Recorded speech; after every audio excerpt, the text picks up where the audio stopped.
कश्मीर, जगतगुरु आदि शंकराचार्य की भूमि, वह भूमि जो शिव और शक्ति की कथाओं के बिना सूनी है।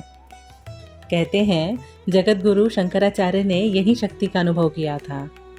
कश्मीर ऐसी देवभूमि है जहाँ कई महान ग्रंथों की रचना हुई।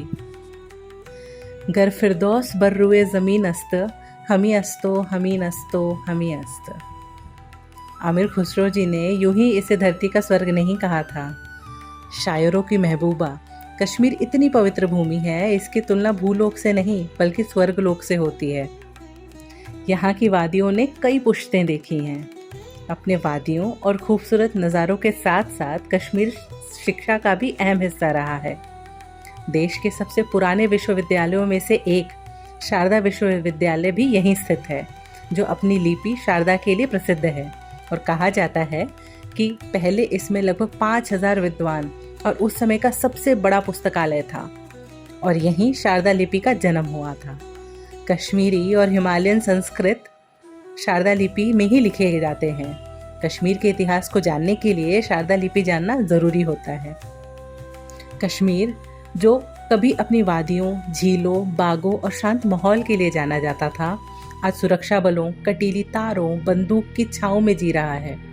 वह धरती जिसे संतों, ऋषियों और कवियों ने धरती का स्वर्ग कहा था, अब अखबारों की सुर्खियों में केवल आतंक की घटनाओं से जुड़कर सामने आती है। क्या हमने कश्मीर को केवल एक संघर्ष क्षेत्र के रूप में देखना स्वीकार कर लिया है? क्या उसकी मूल पहचान संस्कृत, सौंदर्य, साहित्य, संगीत और मानवीय रिश्तों को हमने भुला दिया है? इस प्रश्न के उत्तर हमारे सोचने, समझने और जिम्मेदारी लेने के ढंग पर निर्भर करते हैं। जरूरी है कि हम हिंसा और भय की उस परछाई से बाहर निकलकर कश्मीर की असली तस्वीर को फिर से पहचानें और उसे उसकी गरिमा लौटाएं। दोस्तों, आज की वीडियो में बस इतना ही।